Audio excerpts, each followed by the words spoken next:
بسم اللہ الرحمن الرحیم۔ السلام علیکم۔ پروگرام اختلاف رائے کے ساتھ میں ہوں افتخار کاظمی۔ سابق وزیر اعظم نواز شریف اہل تھے یا نہیں تھے؟ صادق امین تھے یا نہیں تھے؟ نواز شریف کا بیانیہ درست تھا یا غلط ہے؟ اس پر بحث کو الگ رکھیں تو 28 جولائی 2018 نواز شریف کی نااہلی سے پہلے کا پاکستان دیکھیں اور آج کا پاکستان دیکھیں اور اپنے دل پر ہاتھ رکھ کر بتائیں کہ آج پاکستان بہتر ہے یا پہلے بہتر تھا۔ اب جس نے بھی اس ملک کے خلاف سازش کی ہے، رسوائی اس کا مقدر بن رہی ہے۔ اللہ تعالیٰ ہر اس آدمی کو ایکسپوز کر رہا ہے جس نے اس ملک اور اس کے عوام کو دھوکہ دیا، اپارٹ فرام اینی پارٹی۔ تو اس کی بڑی طویل ہسٹری ہے، چاہے وہ سیاستدان ہو، اداروں کے طاقتور لوگ ہوں، وہ لوگ ہوں جن کے ایک اشارے پر دنیا ادھر سے ادھر ہو جاتی ہو، یا پھر صحافی ہوں، سبھی بے نقاب ہو رہے ہیں۔ اور صرف بے نقاب نہیں ہو رہے بلکہ عبرتناک انجام سے بھی دوچار ہو رہے ہیں، اور زمانہ ان پر ہنس رہا ہے۔ دوسروں کو ذلیل کرنے کی کوشش کرنے والے آج خود اسی میڈیسن سے لطف اندوز ہو رہے ہیں، یعنی جو دوا دوسروں کو دیتے تھے اب وہی دوا ان کو مل رہی ہے۔ اور یہ ثابت ہو رہا ہے کہ گدھوں پر لکیریں ڈال کر انہیں زیبرا نہیں بنایا جا سکتا، گدھا گدھا ہی رہے گا۔ تو عید کے ایام میں دو بڑے اہم واقعات رونما ہوئے۔ ایک واقعہ تو اداکار شاہد کا انٹرویو ہے جس نے سابق چیف جسٹس ثاقب نثار کے بارے میں حیرت انگیز بلکہ عجیب و غریب انکشاف کر کے ان کی تقریباً آتما ہی رول دی ہے۔ ججز پہ آتا ہوں، ثاقب نثار صاحب جو تھے انہوں نے مجھے کہا بتایا، پھر انہوں نے مجھے کہا کہ جی آپ کی جو وائف ہے مسز مرزا شاہد، ان کے وہ کلاس فیلو تھے اور کہہ رہے تھے انہوں نے مجھے اپنا بھائی بنایا ہوا تھا، تو آپ کے ساتھ بھی بھائی تو آٹومیٹک نہیں بنایا ہوا تھا کیونکہ بڑے اسٹرانگ لوگ تھے کالج کے اندر۔ نہیں وہ تو ٹھیک ہے، لیکن معلوم جو ثاقب نثار صاحب آپ کے لیے کیا کچھ کرتے تھے، کیا دوستی تھی؟ ثاقب نثار یاد ہے آپ کو ان کا کچھ؟ وہ آپ کو بڑا مجھے سب کو یاد ہے۔ جب کیا ثاقب نثار صاحب جو تھے ہماری گیندے اٹھاتے تھے۔ اچھا، جسٹس ریٹائرڈ ثاقب نثار صاحب؟ جی جی جی، کیتھیڈرل میں؟ ہاں جسٹس اللہ تعالیٰ کو عزت دے، یہ تو اسٹوڈنٹ کی بات ہوگی۔ اور کیا کرتے تھے آپ کے لیے وہ؟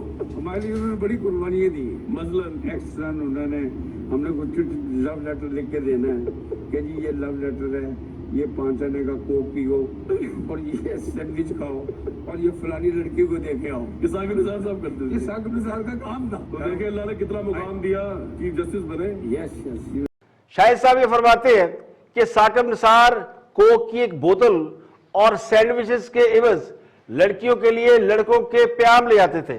اب زمانہ طالب علمی میں بہت سے لوگ اس قسم کے کام کرتے ہیں جو بڑے اسٹرانگ ہوتے ہیں، طاقتور ہوتے ہیں، انفلوئنشل ہوتے ہیں، وہ پیغام بھیجتے اور لیتے دیتے ہیں، اور باقی جو کمزور قسم کے لوگ ہوتے ہیں وہ پیغام لانے لے جانے والوں میں ہوتے ہیں۔ تو پہلے زمانے میں پیغام رسانی کے لیے کبوتر استعمال کیے جاتے تھے، اب لگتا ہے کہ ترقی ہو گئی اور یہ کام ثاقب نثار صاحب تک جب پہنچا تو خرچ بھی کم اور سہولت بھی زیادہ ہو گئی، یعنی ایک کوک کے بدلے محبوب تک پیغام پہنچ جاتا تھا۔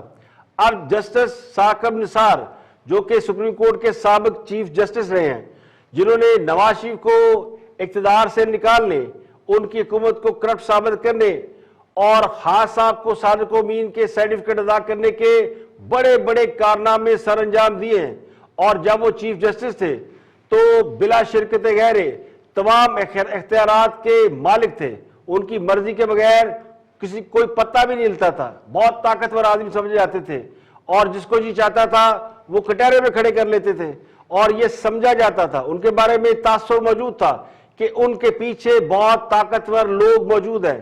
تو بعض ہلکے یہ سمجھتے ہیں بلکہ الزام عائد کرتے ہیں کہ بہت سے عام لوگوں کی طرح جن میں خان صاحب بھی شامل ہیں، ثاقب نثار بھی نرگسیت پسندی کا شکار ہیں، اور اسی لیے وہ شہرت حاصل کرنے کے لیے لوگوں کی بے عزتی کیا کرتے تھے، انہیں کٹہرے میں بلا کر ان کے ساتھ وہ مکالمے کرتے تھے جو بعد میں ہیڈ لائنز بنا کرتی تھی۔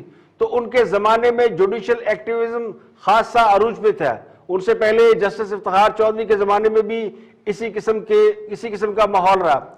تو ثاقب نثار صاحب کے بارے میں جو اداکار شاہد نے انٹرویو دیا ہے وہ دیکھنے اور سننے کے لائق ہے۔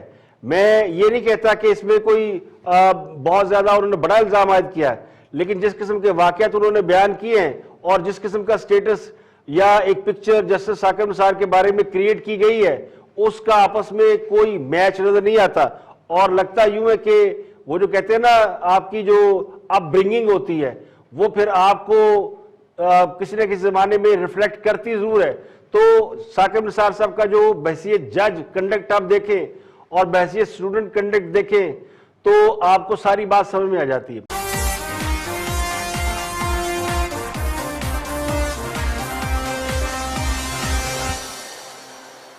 تو دوسرا واقعہ عید کے روز لندن میں پیش آیا، تو لندن کے ایک ہوٹل میں پنجابی فلم کا ایک منظر نظر آیا جس میں گالیوں کا بے دریغ استعمال ہوا۔ اب پنجابی فلم میں گالی تو نہیں دی جاتی لیکن گالیوں جیسا انداز ضرور اختیار کیا جاتا ہے۔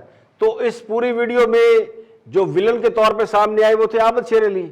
اب عابد شیر علی پاکستان میں بجلی پانی کے منسٹر رہے ہیں، تو ان کا موقف یہ تھا کہ ہوٹل میں ایک مخالف گروپ نے جو کہ جس کے بارے میں کہتے ہیں جی تحریک انصاف کے لوگ ہیں، پی ٹی آئی کے لوگ ہیں، انہوں نے ان پر طنزیہ جملے کسے اور یہ الزام لگایا کہ عابد شیر علی ان کی فیملی ہوٹل کی جو کیو ہے اس کو توڑ کر وہ اندر گھس گئے، اور جبکہ عابد شیر علی کہتے ہیں کہ انہوں نے پہلے سے بکنگ کرا رکھی تھی اور وہ بکنگ کرانے کے بعد ہوٹل میں آئے تھے، اس لیے قطار میں لگنے کی ضرورت نہیں تھی۔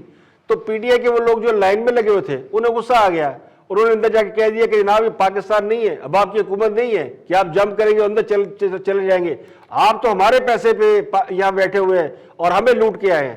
تو پھر اس کا جواب جو آیا وہ پھر عابد شیر علی نے جو پنجابی سٹائل میں ناقابل بیان قسم کی گالیوں میں جو جواب دیا تو وہ بڑا ہی کنٹروورشل معاملہ رہا۔ تو کچھ لوگ اس بات پر خوش ہیں کہ تنگ آمد بجنگ آمد، کب تک گالیاں کھاتے رہیں گے۔ تو نون لیگ کے وہ لوگ جو کہ بڑے عرصے سے اپنی مخالف جماعت کے الزامات سہتے رہے ہیں، ان سے گالیاں کھاتے رہے ہیں، وہ اب یہ سمجھتے ہیں کہ ان کا جواب دینا بنتا ہے۔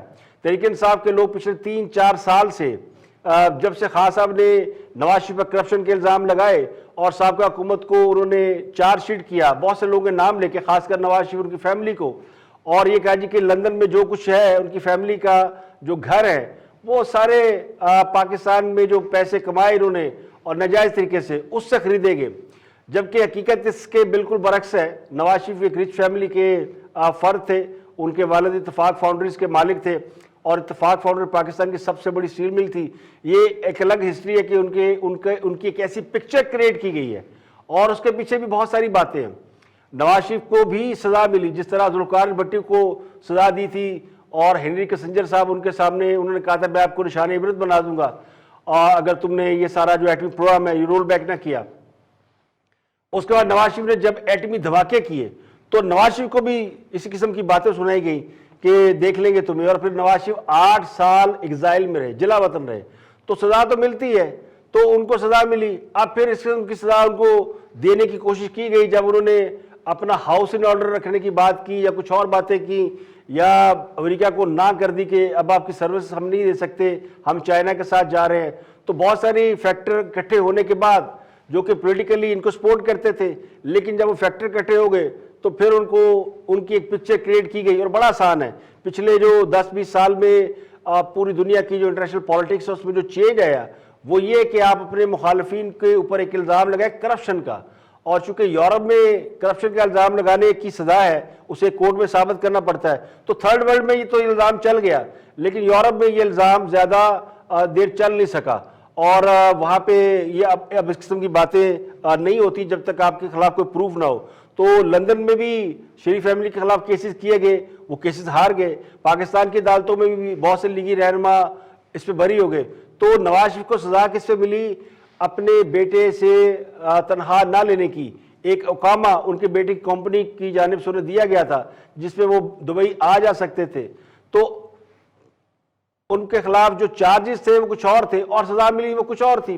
تو ایک عرصے سے تحریک انصاف کے لوگ چڑھے ہوئے تھے، اور نواز شریف کی فیملی کے ان کے گھروں کے باہر جو لندن فلیٹ ہیں روز ویڈیو آتی تھی، وہاں لوگ کھڑے ہوئے گالیاں دیتے تھے، انہیں چور کہتے تھے، ڈاکو کہتے تھے، لیکن ہراساں کیا جاتا تھا، لیکن وہاں سے کوئی رسپانس نہیں آتا تھا۔ لوگ کہتے ہیں ڈرے ہوئے ہیں، گھبرائے ہوئے ہیں، اور ایک آدھ بار جو یہ معاملہ بڑھ گیا، طلاق کلامی ہوئی جس پر شریف فیملی کے بچے جو ہے وہ انوالو ہوئے، کیس بنا اور بعد میں پھر ان بچوں کو منع کر دیا گیا کہ آپ نے اس پہ پرووک نہیں ہونا, یہ پولیٹیکل میٹر ہے, تو یہ سیاسی اس طرح کے اٹیک لوگ کرتے رہتے ہیں, تو آپ اپنا جو ہے اپنا کام کریں, تو یہ معاملہ اللہ پہ چھوڑ دیں.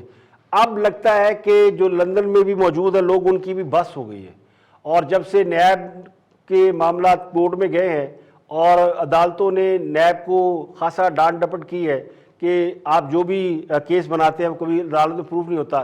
جتنے کیس بھی نون لیگی رہنما میں بنے ہیں یا کسی اور میں بنے ہیں, وہ نیب کی کسی عدالت میں اس پر سزا نہیں ہوئی, کوئی کیس ثابت نہیں ہوا. تو جو سزا ملی وہ جو سپریم کورٹ نے بنایا تھا ایک بینچ اور اسپیشل جے آئی ٹی بنائی, پھر اس کی رپورٹ آئی, پھر وہ کامہ نکلا اور نواز شریف نااہل ہوئے, اور ایک جو ایفیڈیوٹ جمع کرایا فلیٹ کی ملکیت کے حوالے سے, اس کی تحریر کو کہا گیا جی فیبریکیٹڈ ہے, تو مریم نواز کو بھی اس پہ سزا دی. تو یہ سارے معاملات اس پہ چلے. تو اب یہ لگتا ہے کہ ایک طویل عرصے کے بعد لیگیوں نے تھوڑی سی ہمت پکڑ لی ہے اور اب وہ جواب دینے پہ آ گئے ہیں. تو یہ ایک ہم نے ریفلیکشن دیکھا لندن کے ایک ہوٹل کے اندر کہ عابد شیر علی وہاں پہ بلاسٹ ہوئے. اس سے پہلے عابد شیر علی پروگرام میں بھی آتے ہیں تو وہاں بات ہوتی ہے, خاصے جذباتی آدمی ہے, لیکن یہاں پہ جو انہوں نے سلینگ لینگویج استعمال کی, اسے سلینگ کہتے ہیں, جس میں گالم گلوچ کا استعمال ہوتا ہے. پنجابی ویسے عموماً اس طرح کی باتیں وہ کہتے ہیں نا, ان پہ الزام ہے پنجابیوں پہ. پچھلے دنوں شیخ روہیل اسکر نے بھی کہا تھا جی کہ گالیوں کا استعمال جو ہے وہ تو پنجابیوں کا کلچر ہے. تو کلچر نہیں ہے, لیکن وہ ہمارے پنجابی لوگ یہ سمجھتے ہیں کہ جو ٹھوک کے جواب دینا نا, کسی کو اگر منہ توڑ جواب دینا ہے تو وہ گالی کی صورت میں دیا جائے تو وہ زیادہ افیکٹو ہوتا ہے. تو یہ حقیقت ہے کہ عابد شیر علی کو پرووک کیا گیا, انہیں اکسایا گیا. تو ایک ایسا شخص, ایک ٹریجڈی بھی ان کے ساتھ چند روز قبل ہوئی جب ان کی اہلیہ انتقال کر گئی. وہ ایک عرصے سے لندن میں ہے, اور وہ اس لیے لندن میں ہے کہ ان کو بھی پکڑنے کی تیاری تھی.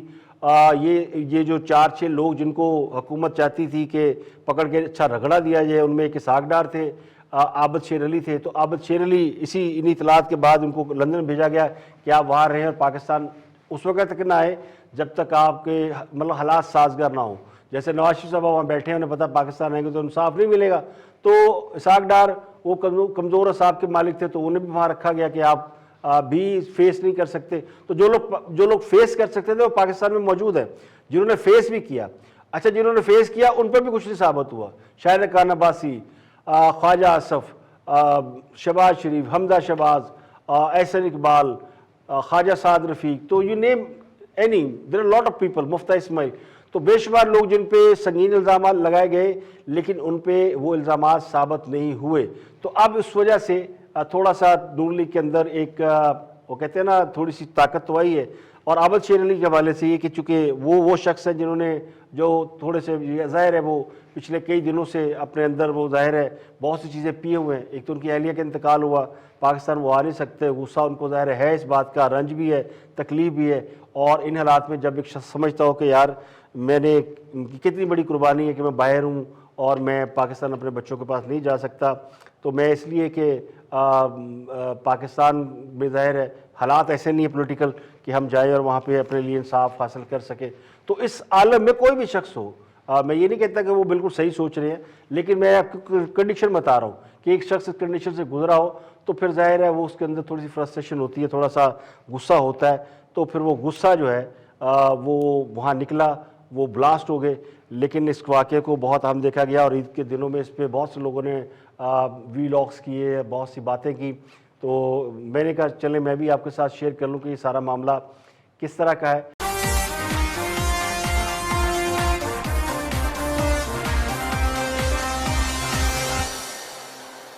اور ایک اہم خبر اور جو اس دوران پیش آئی عید سے ایک روز پہلے, وہ صحافی اسد کھرل کی گرفتاری تھی.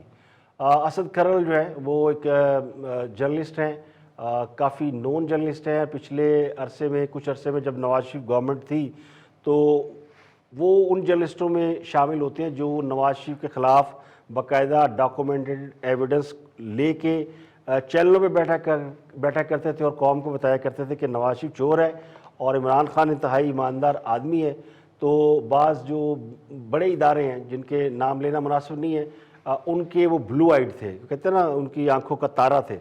تو آنکھوں کے ایک تارے کو گوادر میں بھی آپ نے دیکھا ان کی پٹائی ہوئی, وہ بھی آنکھوں کے تارے ہیں، اور ان کی اتنی پٹائی ہوئی کہ وہاں پہ 8 وزیر موجود تھے، ان میں سے کسی نے اس بیچارے سے ہمدردی کے طور پر ایک ٹویٹ بھی نہیں کیا۔ وہ سارے ٹویٹر کے کھلاڑی ہیں نا، ایک کو ہوتا ہے تو 8-10 بندے ٹویٹ کرتے ہیں بیک ٹو بیک، لیکن وہاں کسی نے اس کے حق میں ٹویٹ ہی نہیں کیا۔ تو ارشد شریف کا جس میں نام آیا، ارشد شریف نے اس کی پٹائی لگائی۔ تو لیکن یہ چونکہ ارشد شریف بھی ایک بڑا کھلاڑی ہے تو دوسرا بھی کھلاڑی تھا، تو یہ کھلاڑی آپس میں کہیں الجھ پڑے، تو وہاں بھی وہ لوگ جو ہے جو میں نے کہا نا کہ بہت سے لوگوں کے ساتھ یہ کچھ ہو رہا ہے اور اب وہ آہستہ آہستہ چھٹ رہے ہیں۔ اب تحریک انصاف کے لوگ خود پریشان ہیں، وہ کہتے ہیں جی ہمارے ہی لوگ ہیں اور ہمارے لوگ آپس میں لڑ رہے ہیں، تو ان کو بتانا یہ ضروری ہے کہ جناب یہ آپ کے لوگ نہیں، یہ جن کے لوگ ہیں ان کے لیے ان کے ہی لوگ ہیں، آپ کے تھے ہی نہیں کبھی، یہ تو ڈیوٹی لگتی ہے اور بس وہ شروع ہو جاتے ہیں۔ تو اسی طرح کا کام ہے، تو جن کی ڈیوٹی ختم ہو گئی تو اب ان کی باری ہے تھوڑی سی ان کی اوور آلنگ کی جائے، ان کو بھی لانڈری میں رکھ کے ذرا صفائی صفائی کی جائے تاکہ وہ اگلے مرحلے کے تیار ہو۔ تو جو آخری خبر ہے وہ یہ کہ اسد کھرل کو گرفتار کیا گیا۔ واقعہ سب کے علم ہے کہ ان پہ الزام یہ ہے، ویسے تو ہمارے وہ دوست ہیں لیکن کچھ عرصے سے تعلقات اتنے اچھے نہیں رہے، جب سے انہوں نے بالکل ہاسٹائل قسم کا رویہ اختیار کیا تو بہت ان کو ہم نے کہا کہ آپ فیکٹس پہ بات کیا کریں، میرے بڑے پرابلم میں آتے رہے، لیکن وہ ظاہر ایک مشن لے کے چلے ہوئے تھے، ان کی کہیں ڈیوٹی لگی ہوئی تھی، تو اب انہوں نے اس کے بعد ظاہر ہے جس کی ڈیوٹی ہو اور اس کی حکومت ہو تو پھر وہ ظاہر پھیل جاتا ہے، اسی میں چوڑے پن میں انہوں نے پٹائی بھی کر دی پولیس والوں کی اور ایک کیس بن گیا۔ پولیس کیس بھی بناتی ہے، اب اس میں 2-4 چیزیں پلس مائنس ہوں گی۔ اس بات پہ تو مجھے یقین نہیں کہ اسد کھرل نے بندوق پکڑ کے گولی چلا دی ہوگی، اور وہ اس طرح اتنا بھی بیوقوف آدمی نہیں ہے۔ اس سے پہلے بھی ایویشن کے کیس میں ایئرپورٹ کے آس پاس ان کی پٹائی ہوئی تھی اور لوگوں نے انہیں مارا تھا۔ تو چونکہ وہ ذرا اس قسم کے صحافی ہیں کہ کنٹروورسیز میں رہتے ہیں، تو ویسے بہت سے لوگوں نے صحافی نہیں مانتے، تو کسی نے اس پہ پروگرام کرنا بھی مناسب نہیں سمجھا، پتہ نہیں کیوں، لیکن میں سمجھتا ہوں کہ وہ ظاہر ہے ان کا اپنی ایک رائے ہے، رائے سے زیادہ وہ سمجھتے ہیں کہ ان کا فرض ہے یا ان کی کوئی ڈیوٹی ہے، تو اس طرح ہم تھوڑا بچ بچا کے نکل جاتے ہیں، تو ہم فیکٹس کے آس پاس رہتے ہیں۔ تو میرے پاس بھی بہت سے لوگ ڈاکومنٹس لے کے آتے تھے کہ جناب اس پہ کریں اور جناب یہ ہو جائے گا وہ ہو جائے گا، آپ بڑی آگے تک نکلیں گے، تو ہم نے کہا بھائی ہم آگے نہیں جاتے، جہاں تک ہے وہیں رہے، فیکٹس پہ رہیں گے اور بات کریں گے فیکٹس کی۔ اور میرے جیسے کئی لوگ دوست ہمارے کام کرتے ہیں، رضوان رضی ہیں، ان کو بہت لوگ اپروچ کرتے رہے، وہ بھی ہمیشہ ڈٹے رہے، انہوں نے کہا نہیں بھائی جو ہے وہی کریں گے، اور آج وہی لوگ جو ہے ان کا جو بیانیہ نواز شریف دور میں تھا، الیکشن کے دوران تھا، اس کے بعد تھا، وہ آج اسی پہ قائم ہے۔ باقی لوگ جو ہے وہ ڈاواڈول ہو کے دائیں بائیں جو ہے وہ جا چکے ہیں اور انہیں پرسنل گریجز بھی نکل رہے ہیں۔ تو یہ چھوٹا سا ویلاگ میں نے عید کے حوالے سے کر دیا کہ تفصیلی ملاقات آپ سے پروگرام میں ہوگی۔ آج کے لیے اتنے، کل پھر حاضر ہوں گے مزید خبروں تب سب تجزیوں کے ساتھ۔ پروگرام اختلاف ہے ایسے افتخار کا آدمی کو اجازت دیں، اپنا بہت بہت خیال رکھیے۔